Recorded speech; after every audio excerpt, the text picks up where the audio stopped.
രണ്ട് സഹസ്രാബ്ദങ്ങളുടെ മഹാജൂബിലികൾക്ക് ശേഷം 25 വർഷം കൂടി പിന്നിടുമ്പോൾ കത്തോലിക്ക സഭയുടെ കഴിഞ്ഞ കാൽ നൂറ്റാണ്ടിലെ വളർച്ചയിലേക്കും തളർച്ചയിലേക്കും ഭാവി പ്രതീക്ഷകളിലേക്കുമുള്ള എത്തിനോട്ടം ഏറെ പ്രസക്തമാവുകയാണ്. കത്തോലിക്ക സഭ അടിസ്ഥാനപരമായ ഒരു ആത്മീയ യാഥാർത്ഥ്യമാണെങ്കിൽ പോലും ആധുനിക ലോകത്തിലെ ഏറ്റവും സ്വാധീന ശക്തിയുള്ള സുസംഘടിതമായ ഒരു അന്താരാഷ്ട്ര സാമൂഹിക സാംസ്കാരിക സംവിധാനം കൂടിയാണ്.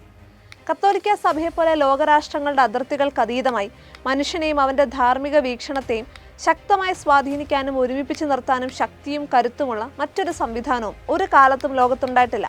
അതുകൊണ്ട് തന്നെ കത്തോലിക്ക സഭയുടെ കാൽ നൂറ്റാണ്ടിന്റെ ഉയർച്ച താഴ്ചകൾ ലോക ചരിത്രത്തിന്റെ പ്രസക്തമായ ഭാഗമാണ്. കഴിഞ്ഞ 25 വർഷങ്ങളിൽ ശ്രദ്ധേയമായ ജനസംഖ്യാ വ്യതിയാനങ്ങൾക്ക് കത്തോലിക്ക സഭ സാക്ഷ്യം വഹിച്ചിട്ടുണ്ട്. ആഗോള സഭയുടെ അംഗസംഖ്യയിൽ ഗണ്യമായ വളർച്ചയുണ്ടായി. 25 വർഷം മുൻപ് ഏതാണ്ട് 100 കോടി അംഗങ്ങൾ ഉണ്ടായിരുന്ന സഭയിൽ ഇന്ന് 134 കോടി അംഗങ്ങളാണുള്ളത്. എന്നാൽ ശ്രദ്ധേയമായ കാര്യം, യൂറോപ്പിലും നോർത്ത് അമേരിക്കയിലും വിശ്വാസികളുടെ എണ്ണത്തിൽ കുറവ് വന്നപ്പോൾ ആഫ്രിക്കയിലും ഏഷ്യയിലും ലാറ്റിൻ അമേരിക്കയിലും വളരെ ശക്തമായ വളർച്ച രേഖപ്പെടുത്തിയെന്നതാണ്. 72% കത്തോലിക്കർ ഇപ്പോൾ യൂറോപ്പിന് പുറത്തുള്ളവരാണ്. സഭയുടെ ശക്തിയും ശ്രദ്ധയും യൂറോപ്പിന് പുറത്തേക്ക് കേന്ദ്രീകരിക്കപ്പെടുന്നു എന്നതാണ് പുതിയ ട്രെൻഡ്. ജോൺ പോൾ രണ്ടാമൻ മാർപ്പാപ്പയ്ക്ക് ശേഷം ഏറ്റവും അധികം സാമൂഹിക ഇടപെടലുകൾ നടന്ന കാലഘട്ടമായിരുന്നു കഴിഞ്ഞ കാൽ നൂറ്റാണ്ട്. ആഗോള സാമൂഹിക ക്രമത്തിൽ സംഭവിച്ച വ്യതിയാനവും ആധുനിക സാങ്കേതിക വിദ്യയുടെ വളർച്ചയും ഈ സാമൂഹിക ഇടപെടലുകളെ അനിവാര്യമാക്കിയിട്ടുണ്ട്.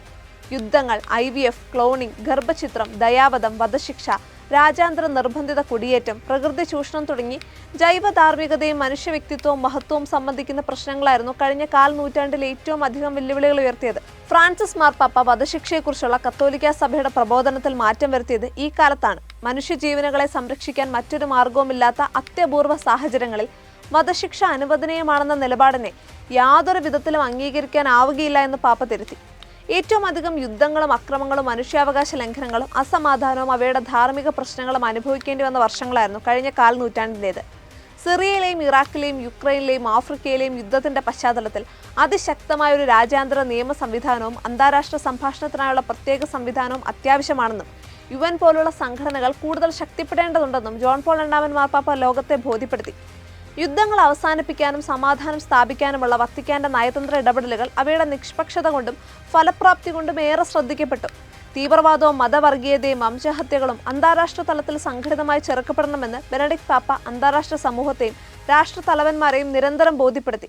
180-ലധികം രാജ്യങ്ങളുമായുള്ള നയതന്ത്ര ബന്ധങ്ങളും ഐക്യരാഷ്ട്രസഭയിലെ സ്ഥിരം നിരീക്ഷക പദവിയും ഉപയോഗിച്ച് വത്തിക്കാൻ ഒരു രാഷ്ട്രീയ ശക്തി എന്നതിനേക്കാൾ ധാർമ്മിക നയതന്ത്ര ശക്തിയായി ഈ കഴിഞ്ഞ നൂറ്റാണ്ടിൽ നിലകൊണ്ടിട്ടുണ്ട്.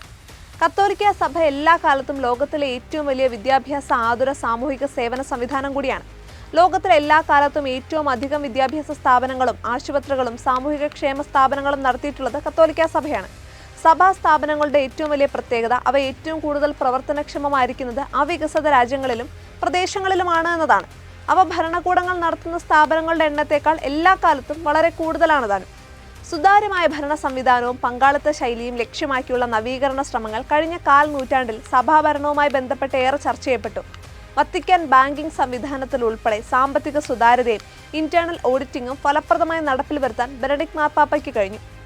ഒരു കാലത്ത് ക്രൈസ്തവ കേന്ദ്രങ്ങളായിരുന്ന പ്രദേശങ്ങൾ ശക്തമായ മതമർദ്ദനത്തിന്റെയും വംശഹത്യയുടെയും ഫലമായി ഇസ്ലാമിക നാടുകളായി മാറുകയും ക്രൈസ്തവ ദേവാലയങ്ങൾ പോലും മോസ്കുകളായി പരിവർത്തനപ്പെടുകയും ചെയ്തിട്ടുണ്ട്.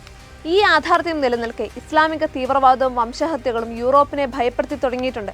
വികസിതവും സമ്പൽ സമൃദ്ധവുമായ ഇസ്ലാമിക രാഷ്ട്രങ്ങളെ ഒഴിവാക്കി യൂറോപ്പിനെ തന്നെ ലക്ഷ്യം വെച്ച് നടത്തുന്ന നിർബന്ധിത കുടിയേറ്റങ്ങൾ യൂറോപ്പിന്റെ വിശ്വാസ പാരമ്പര്യത്തെ മാത്രമല്ല സംസ്കാരത്തെ കൂടി തകർക്കുന്നുവെന്ന് അവർ തിരിച്ചറിഞ്ഞു തുടങ്ങിയിരിക്കുന്നു. ഖത്തർ പോലെയുള്ള രാജ്യങ്ങൾ അത്തരം പ്രവർത്തനങ്ങൾക്ക് നൽകുന്ന ആയുധ സാമ്പത്തിക സഹായങ്ങൾ ഇന്ന് അത്ര രഹസ്യമല്ല.